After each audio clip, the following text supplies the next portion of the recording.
national topics going on.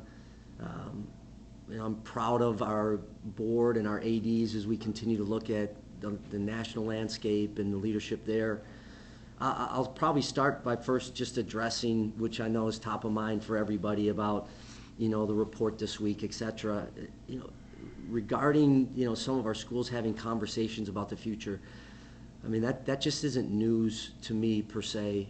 There's not a conference in the country, and there isn't institutions in the country that haven't talked about conference expansion and the landscape and what's best for my individual or our individual institution, what's best for our conference, etc.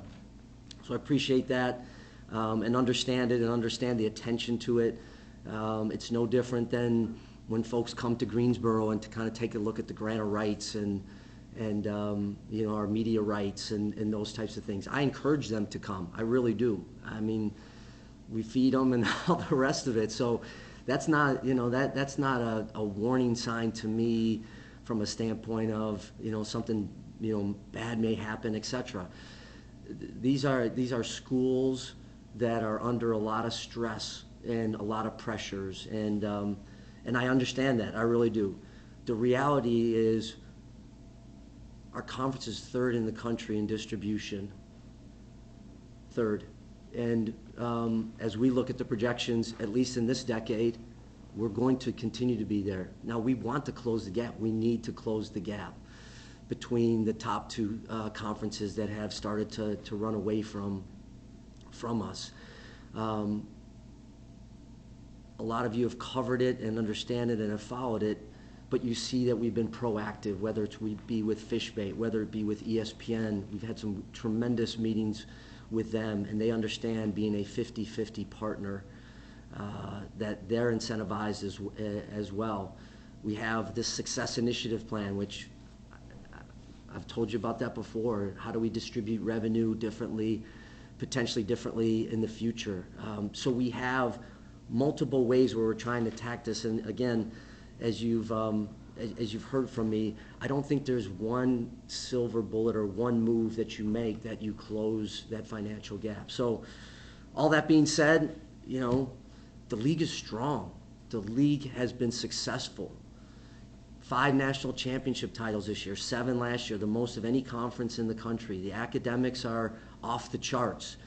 When you look at the things our kids are doing on our campuses and in community service and social justice and all the rest of it, it's as good as anywhere in the country. So the group is strong, the league is strong, the league is producing, the league is being successful, and the rest of it.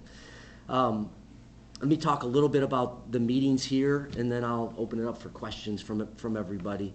Football, I would just say a few things there. I'm really supportive of a few things right now that our coaches are kind of wrestling with. One, a national governance structure for football.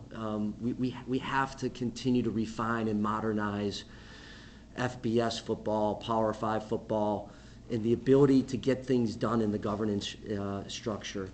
That includes, I'll give you a few examples. It includes our continued desire to have all student athletes on rosters participate in August camp.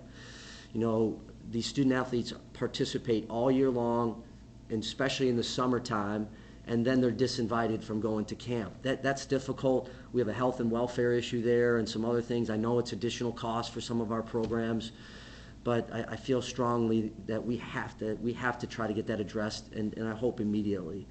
A couple others are a quality control analyst being allowed to instruct student athletes on the practice field. And we should revisit the unlimited official visits in football. We're always looking at expenses and how do you curtail that?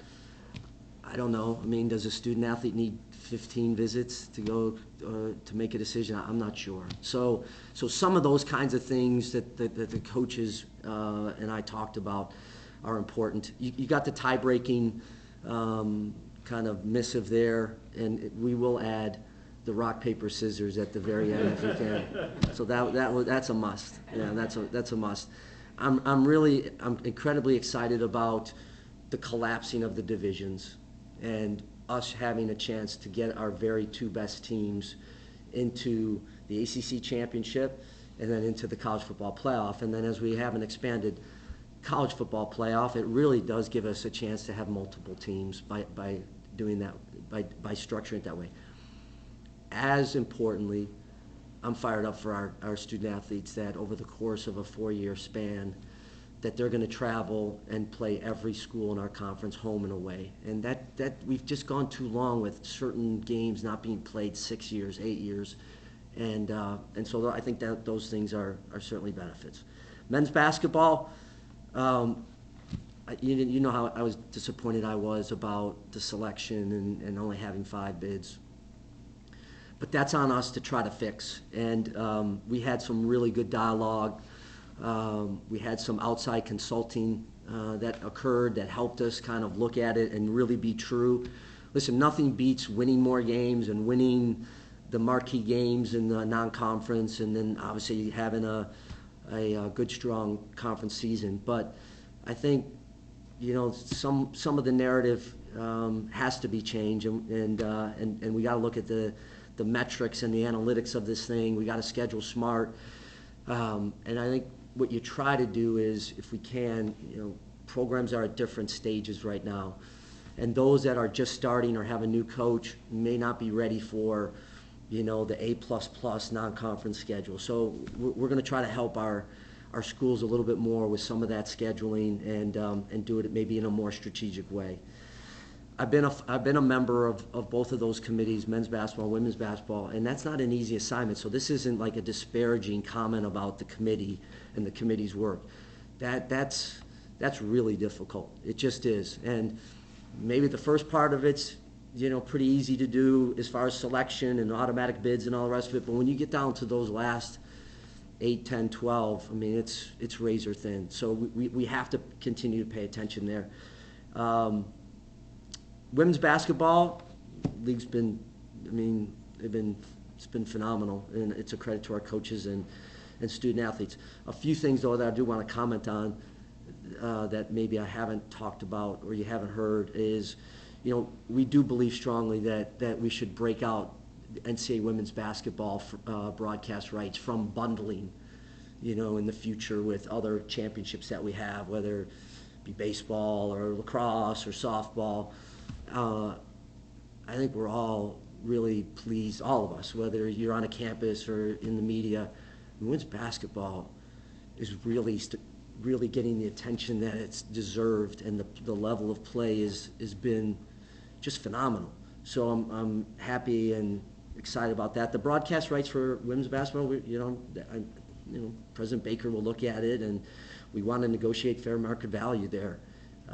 They deserve it, et cetera. And you know, is there an application for a revenue stream for teams that are participating like there are on the men's side? Do you get units, or how would you maybe share some of that when we got to a point where it really generated some you know, substantial revenue? College basketball summer initiative proposal. I think some of you have heard that's coming, right? And so what do we do there? More conversation needs to take place. Student athletes are asking about it.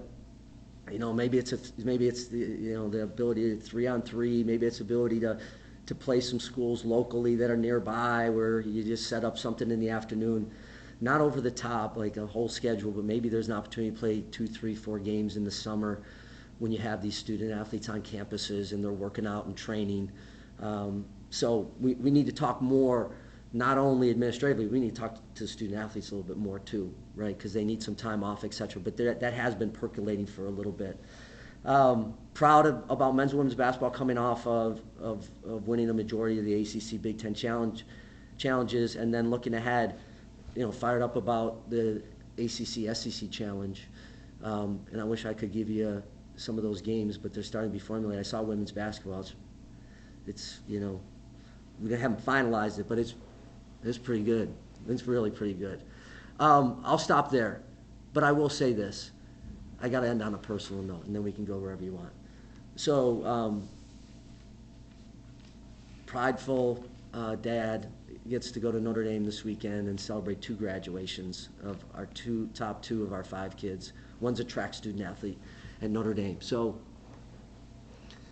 as I thought about this week, I knew we had these meetings, but I was thinking about, you know, when these were over, how fun this will be for Laura and I as you know, we congratulate you know, the first college graduates in our family that we've raised. So last weekend, just real quick, was fun too, because we ACC track and field championships were in Raleigh, North Carolina, and so Laura and I went, but our son Luke, who's the runner at Notre Dame, did not know his other 4 siblings were going to be in attendance. So it was a really kind of an emotional time and a fun time. So anyways, that's the dad of a student athlete in the ACC. I'll stop there and let's talk about anything that you're thinking about. Jim, do you feel like you have something to take to the presidents when they meet next week in terms of a revenue sharing model that they can vote on? I don't know if it'll be voted on, Andrea, but we've already had some meetings with the board. We had a board meeting on Tuesday, a regularly scheduled bi-monthly meeting. The board is excited about it. We've had that group meet. It's a smaller group of the board. It's a subgroup of the board that met, and we met on Tuesday. This had been scheduled for like yesterday, right, Amy? This had been scheduled for like 3 weeks ago. There's great enthusiasm there. Now, the whole board hasn't seen it yet of the subgroup's work, but I do, and I, you know, I've said it before. You know, we just have to look at revenue differently. I've said that when I first came, and certainly say that now 2+ years later. So I feel good about that. Yes. Of that subcommittee. Yes. What presidents and chancellors are on that subgroup? So that's chaired by President Ryan at Virginia. The other members are Kent Siverud at Syracuse, Susan Wente at Wake Forest, Jim Clemens at Clemson, and Rick McCullough at Florida State. Those are the 5 presidents on it. How much extra could a school potentially get? Yeah, it's too early to tell. Yeah, we're not that far down the road. I mean, that's to your point, Andrea. We're not ready to announce this thing in the next week or so. And so the percentages, Andrew, that'll be decided by the presidents on the formula and some of the metrics on how we put it together. But they've seen it, and it's got really good traction. Jim, would you like this to go into effect to coincide with playoff expansion 24-25? Yeah, I think so. The board will ultimately decide, but that would make some sense. Yeah, potentially, but maybe they do it sooner. So I wouldn't rule out anything. That will be the board's decision. Yeah. Is there any piece to it under consideration for the television contract part of it? I think we're still talking about that. Yeah. Is being third good enough in revenue? Yeah, it's never good. I mean, that's never good enough for anybody that's competitive. Of course not. Our schools have done a great job with the resources they've been given, and so what I understand is anything else that we can do to close that gap will exponentially help our schools. And I think about it every day. I do, and it is what it is. And I don't like going back to the past. I don't, well, should we be in this position or should when we decided to do this deal in 2016, we had 15 schools that I think raced to the opportunity to have a network, to lock in for 20 years and all the rest of that. And I understand times change, and so that you adjust, and it's like anything else in life. It's not always a straight line. So we're figuring this thing out. But I would just say this. I know the reports, and I know the conversations and all the rest of it. I feel like we have a really connected group. I really do. And I'm not just saying that. They understand what we're faced with, and having discussions and thinking about what's best for my school.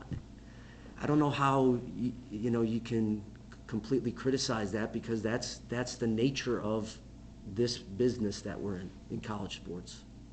Based on some of the conversations we've had, some ADs were surprised, let's say, that other colleagues were having these conversations among themselves and didn't include the whole group.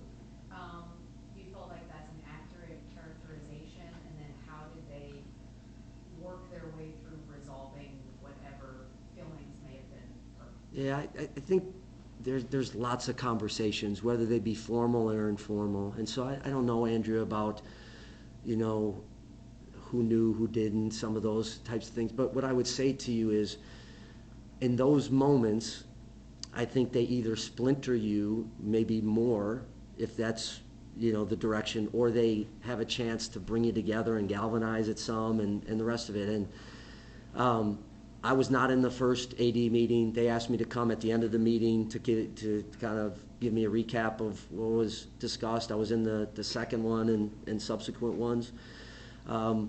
And I think it was really healthy. I think everybody had a chance to talk. All 14, 15 schools had a chance to describe how they were feeling about it. And that to me is, that has to happen. If you're going to get to an end result, then along the road you're going to have some of these bumps and you're going to have some of these things that you got to work through, and that's what they did. So, and I would say President's call was active as well, and rightly so. Does it bother you at all that this could be hanging over your head for 3 months from now, something else will come up, and do you expect this group of 7 to continue to have discussions, or do they assure you of anything that they're quiet down for now? Well, what I've been told is we're all in this thing together, emphatically, right? We believe in the ACC, we believe where we're going, and we want to continue to work together. Jim, you mentioned parenthetically fish bait. Can you give us any details of what they have suggested to you and ESPN for further monetization? Yeah, I would ask you probably just to grab fish bait, because some of these things, David, we don't want to come public just yet because there's some competition in the marketplace. They've been with us to ESPN, and they have some tremendous ideas that we feel like could be implemented at a relatively short period of time. When the television contract was signed, I think there was talk about the look-ins periodically. Has that happened? Is there any chance of those numbers changing? Yeah, not in the next few years. Would expansion be a viable option to increasing revenue? Have to look at every option, as I've said from day one. Was that even discussed at all about? We discuss it frequently. I know the coaches, not surprisingly, are frustrated with things like tampering and how the portals has made that happen. Is there active things that you can do as a commissioner on a smaller level or on a national level to address some of those concerns, or is it kind of giving them an opportunity to vent when there's not maybe enough? No, I mean, it's a good question. I did write a few things. I didn't know what you wanted to talk about this morning completely. But I went to Washington, D.C. last week for 2 days, Tuesday and Wednesday, and had quite a few meetings with congressional leaders. And so I would say a few things to tie into your question, and I'll bring it back. One is this reaffirmation that these are students, not employees. I think the employee thing triggers, something that at least right now across college athletics we haven't wanted to go down. Federal preemption, and this idea of name, image, and likeness. You have different laws for different states. We need some help in getting some standardization of what NIL is. I think it's fantastic. Student athletes should absolutely be able to monetize their name, image, and likeness. But at the end of the day, if you're going to have intra and interstate competition, there has to be some level playing fields on that. And so some federal preemption that also I think is broad enough to cover the emerging threats in California. You're following the California bill that's occurring. The third is just some legal safe harbor, and you've heard that from myself and other commissioners, is the amount of litigation, et cetera, it's you just can't withstand all of that. So at some point, that's part of the help we're trying to seek in Washington. We'll see if we're successful or not. But as it relates to name, image, and likeness, there has to be agent registration. There has to be a standardized contract. There has to be a registry. And then fourth, there has to be education on campus. So a registry is, and that should just be open. That should be, that should be available for schools to see each other, etc. And I think it allows at least a little bit of disclosure that we're not seeing in that space. The standardized contract, again, just everybody fills out the same thing, whether it's a $500 name, image, and likeness opportunity or a $500,000 name, image, and likeness opportunity. So that's part of it. You've seen some other commissioners that we've been there before. You see some others that are going to be coming. I spent some time with Brett Yormark of the Big 12 in DC, and I think a lot of the officials get that. Can we get them to act? Can we get them to move? Can we get them to help? I think is the bigger question. So back to the frustration piece of it. I get it. I mean, I get it. Everybody's howling. Not only our coaches, but I think all the coaches are howling because I think you would know better than me, having talked to them, maybe yesterday, but leading up to and including the meeting here is just. They just want some structure to this. They get it. They get the ability of freedom of movement and the opportunity to go to different places. But that coupled with NIL, which is not supposed to be a recruiting inducement, has turned into one. Jim? I'm sorry. I know Andrew had something first. I was just Yeah. gonna say, with all that stuff you're talking about, not take like forever to implement, like, years down the road. No. In a best case scenario. Yeah. All that stuff just, Congress takes a while. It does take a while. It does take a while. So in the meantime, it's just the same old council. Yeah, for a period of time. I don't know, I think we're all just exasperated with, how do you fix it in the interim? Regarding freedom of movement, are you struck at all by the fact that 11 men's basketball players this offseason have transferred within this Yeah. conference? And is that a good thing, a bad thing, or just indifferent? I'd lean towards a good thing more than bad, in the sense of they stay in the conference, right? And our schools in the conference. I would just leave it at that. They stay in the conference and they have a chance to be an ACC student athlete. We have a chance to support them during their time, etc. But it is unique. It's.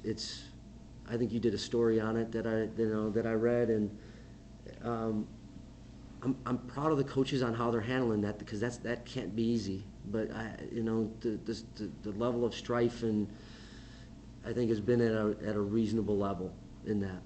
Is there any push from anyone to limit, like some other conferences, with players who transfer in the spring window of football being eligible to play that fall? It's part of the bigger picture. I will tell you that there is a call, certainly in the basketballs and football, to kind of narrow the window a little bit. The coaches feel like the window's too wide and there's too much uncertainty about what their rosters are. So I'm for that. That's a given. Given your experience on those selection committees, do you think they are swayed by so-called media narratives about conferences? Because a lot of your coaches get irritated that the narrative is set by December and the ACC is up or the ACC is down. But are the selection committees really influenced by what idiots like us say? Yeah. You call the group that. I wouldn't call the group that. I would say this, David. Having been on the committee, you are influenced. You are, because when you watch a game, I always watch the games with the volume on, right? Because I want to know if there's been an injury. I want to know, maybe they talk about the last game that maybe I didn't see. So I think it's very informative. I'd watch the halftime show to see, because they give a little bit of recap, and then they'll look at other teams, but other games. So I do think that they're influenced, but not in a way maybe that just completely distorts the process of reviewing teams and then coming into that room and giving your reports on the conferences that you're responsible for. But I do believe it, and I would say that on our network, I want our network to be positive, and I've talked to our group about that. And at times I know our coaches are frustrated even with our own network because they should be more glowing than they are, right? So, what's that space of really being a journalist and really being an announcer versus one that is kind of influenced because of who they work for, etc. So, I would say there is influence, and it doesn't have to be in a negative way though. Because amid all this speculation about, conference affiliation and expansion, whatever, what do you think is the end game with ultimately, broadly speaking, looking years ahead? Is it, conference survivor kind of thing with two leagues trying to put folks out of business, or, what do you envision just in terms of where all of this is going? Listen, we followed it for 100 years. There's been conference expansion, retraction, and schools moving from one conference to the next. I don't think that changes. I think the cycle is connected to the media rights. Where does it go? I don't know. I mean, I've said it before. I think you got to have more than one healthy neighborhood. You have to have a healthy infrastructure. You want interstate competition. You want national competition from coast to coast, not just regional competition. And I get it. Conferences have expanded and gone outside of footprints and all the rest of it. That's, what that footprint used to look like versus what it looks like now are different. So, I think at the end of the day, we are better off together than a smaller subset, in the sense that it's been proven that national championships are great when you have multiple leagues competing for it, not just a couple. And I feel really good about the future of the ACC. I do, and I'm not just saying that. I do. We're working at it. We've got great schools. We've got a great story to tell. We've had great success. We got to close that gap for sure. But at the end of the day, as our people say, how much do you need to be a national champion in football and basketball and our other sports? Do you have to be at the very top of the level? Do you have to spend the most to be the best? I don't know that there's been an equation that has kind of connected the two. It certainly is helpful, and it certainly allows you a greater chance. Every football season presents an opportunity, but does this one present an even larger one for the ACC from an exposure standpoint, given all the television windows on ABC and ESPN that the Big Ten vacates this year? Absolutely. It's a great opportunity to perform at a high level because of the windows that are open now for us on ESPN and ABC and obviously our own network. So no question, and we've talked about it as a league. We've talked about it with football coaches, and we've talked about it with our, the rest of our ADs and the league.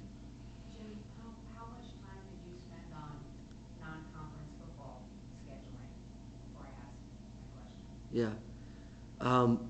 I was only with the coaches for like a little bit over an hour, so I don't know whether they talked about it. It didn't come up during my session with them because we were talking about these other issues. Yeah. The reason I ask is because there's some concern among the athletic directors if the SEC moves to 9 conference games, that some of their non-conference games against Power Fives might end up getting chopped with everyone else playing 9 non-conference games and not the ACC. So I'm wondering if you've heard that concern, because I know a couple of ADs have already had conversations about games being canceled. A little bit. We've had some initial conversations. I don't think we're ready to make a move just yet on it. And some of those are, some of those games are tremendous games, right? And we want to keep those relationships a lot, healthy and alive with not only the SEC but the other Power 5 conferences and our Group of 5 conferences as well. Do you feel like if the SEC moves to 9, the ACC would have to revisit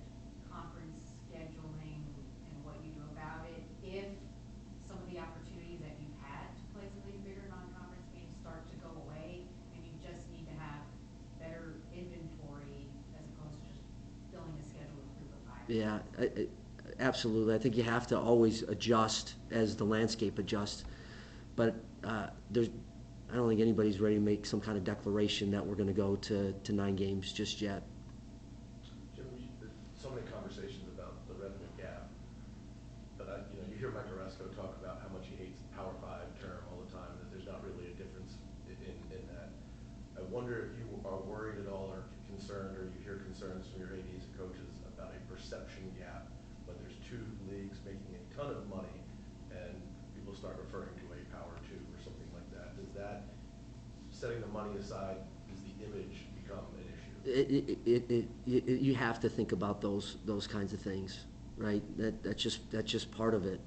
At the end of the day, it's about competition and how you do in that competition. Nobody looks at the end of the day and says you won because you spent this and you lost because you spent this. So that comes down to making sure that we have really competitive programs, strong programs that are competing at the national level. So of course that's something that you have to think about and be prepared for sure. It's kind of might not be fair to ask you about, Yeah. ask you if you asked this or presented this to maybe your television partners, but you guys have described ESPN as a partner with the ACC, and they have a vested interest in the conference's success, but if they're paying another conference so much more, is there anything else they can do to help the conference that they're vested with? That's what we're working with them on, a variety of areas, including windows we haven't had a chance to be on before, which has a revenue outcome to it.